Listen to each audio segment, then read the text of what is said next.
Sir नमस्कार। हाँ जी बोलिए। साहब कल तो मेरी छुट्टी रहेगी ना? छुट्टी किस बात की? सर कल 26 जनवरी है। 26 जनवरी है तो छुट्टी किस बात की है? कल पूरे देश की छुट्टी है, तो मैंने सोचा मेरी भी छुट्टी होगी। वैसे भी साहब होली हो या दिवाली हो, मैं हाफ डे करके जाता हूँ, सिर्फ पूजा करने के लिए घर जाता हूँ। तो साहब कल की पूरे दिन की छुट्टी तो बनती है। देखिए अंकल जी, 26 जनवरी भले ही हो, लेकिन हमारा ऑफिस उस दिन भी वर्किंग पे है, तो आपको तो उस दिन आना ही पड़ेगा। अगर आप नहीं आएंगे तो निगरानी रखेगा कौन कि कौन आ रहा है कौन जा रहा है? अगर कल को कुछ हो गया तो जिम्मेदारी कौन लेगा इस चीज की? साहब अगर आप आएंगे नहीं तो यहाँ पे काम करेगा कौन? देख लीजिए साहब, अगर एक दिन का किसी तरह से मैनेज हो जाए। नहीं हो पाएगा अंकल जी, आप कुछ भी कीजिए, कल का तो मैनेज नहीं हो पाएगा। और कल क्या आने वाले दिनों में भी नहीं हो पाएगा मैनेज, क्योंकि क्या है ना, सिर्फ आप ही हो यहाँ पे हमारे गार्ड, और कोई नहीं है। अगर आप ही छुट्टी मार लेंगे तो निगरानी रखेगा कौन? तो आपको छुट्टी तो नहीं मिल सकती। बाकी ध्यान रखिएगा, हम लोग आते हैं। चलो सुनिए अंकल। जी सर। कल छुट्टी ले मत लेना अंकल जी, क्योंकि अगर कल आपने कोई बहाना बनाया ना कि मेरे सर में दर्द हो रहा है, पेट में दर्द हो रहा है, तो हम लोगों को पता लग जाएगा कि आपने जानबूझ के छुट्टी ली है। तो कल आपको आना ही पड़ेगा किसी भी हाल में यहाँ पे।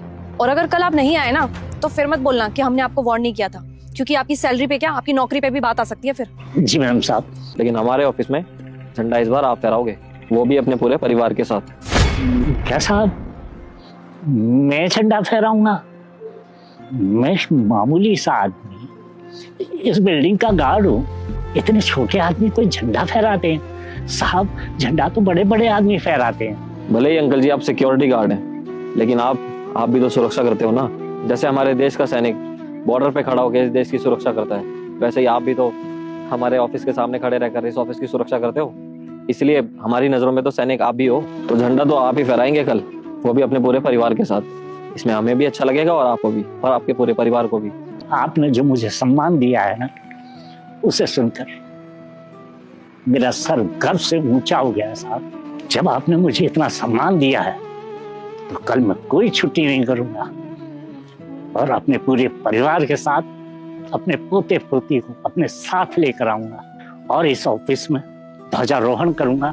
और ये देखकर मेरे पोता पोती मुझ पर गर्व करेंगे कि उनके दादा की भी बहुत इज्जत है। और हाँ अंकल जी, कल झंडा फहराने के बाद आपके पूरे दिन की छुट्टी है। उसके बाद अपने परिवार के साथ आप कहीं भी जा सकते हैं। हमारे देश की आने वाली पीढ़ी को भी तो पता चले कि इस देश की संस्कृति और सभ्यता क्या है, तो उनको जरूर घुमा के लेकर आइएगा आप। ठीक है साहब, कल मैं जरूर आऊंगा।